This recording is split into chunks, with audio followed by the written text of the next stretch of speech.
আমি শুনি কথাটো বৰ দুখ পাইছোঁ আৰু গৰিহণা দিছোঁ।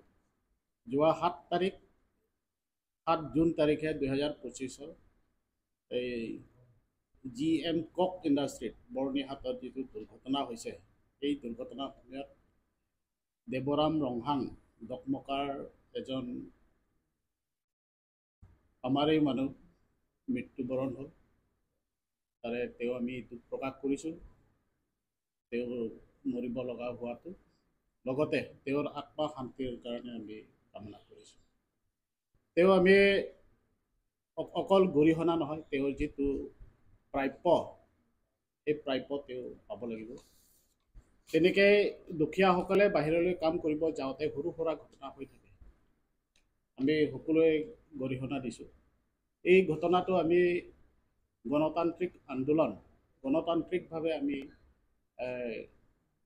আমাৰ কামবোৰ আগবঢ়াই লৈ যাওঁ আৰু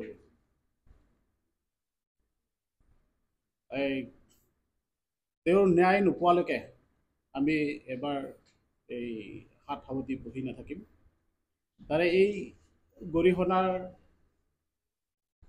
লগতে আমি দাবী কৰিছোঁ, এই 4টা পইণ্টত আমি দাবী কৰিছোঁ। আমাৰ বি ডাঙৰীয়াই প্ৰায় ইংৰাজীৰে আপোনালোকক শুনাইছে, তাৰে মই অসমীয়াখিনি কৈ দিছোঁ।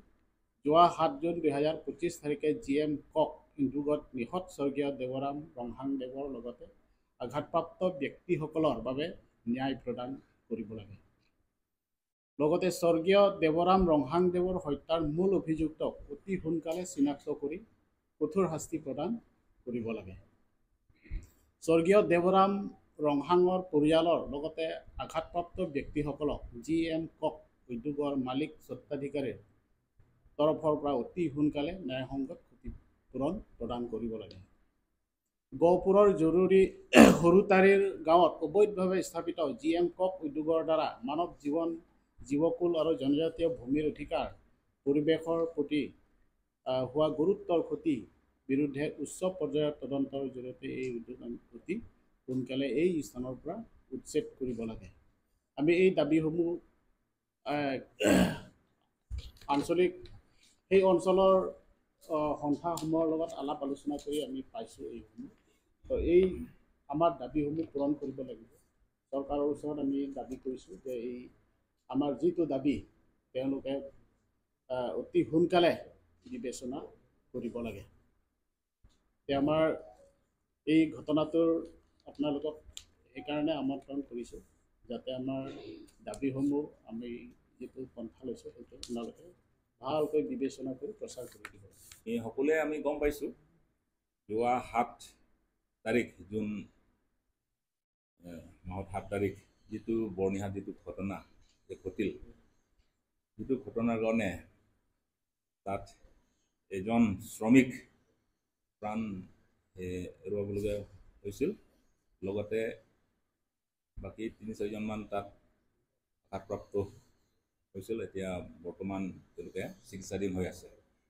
গতিকে আজি আপোনালোকক আমি এই প্ৰেছ মিট আহ্বান কৰা হৈছে। তাত পৰহি যিটো তাত বৰ্ণিহাট এই এৰিয়া গোটেইটো লৈ 30টামানৰ যিটো সংগঠনে দল সংগঠনে তাত প্ৰতিবাদ কৰিছে, সত্য সাব্যস্ত কৰিছিল। মানে সেই যি ঘটনাটো লৈ আমি সকলোৱে তাত আমি গৰিহণা দিব লাগে বুলি এইকাৰণে আমি এই যিটো আন্দোলনৰ ইন ছাপোৰ্ট অফ এই আন্দোলনটো আমি সমৰ্থন জনোৱাৰ কাৰণে আমি সেই প্ৰেছ যিটো আপোনালোকক মাতিছোঁ, সেইকাৰণে আমি প্ৰেছ ষ্টেটমেণ্ট মই আপোনালোকৰ আগত পঢ়ি শুনাইছোঁ। Press statement. United for Justice stand against the inhuman incident at Bornihat, Assam.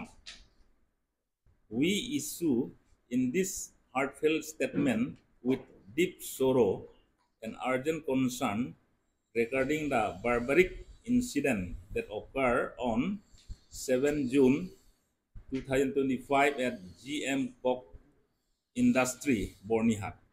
The shocking brutality inflicted upon innocent lives has shaken our collective conscience and deeply wounded the spirit of humanity. Among the victims was late Deboram Ronghang, resident of Dokmuka, Karbi Anglong, a young life cut short by the horrific act that reflects not only a gross violation of human rights, but a terrifying breakdown of humanity and the rule of law. The pain, trauma, and suffering endured by the victims and their families demand more than sympathy. They demand justice, accountability, and reparations. We firmly stand with the families of the victims and all those protesting peacefully for justice. Their crises are not fueled by politics, but by the anguish of loss, the race against injustice, and the hope for a better, safer future. We strongly advocate for the prompt initiation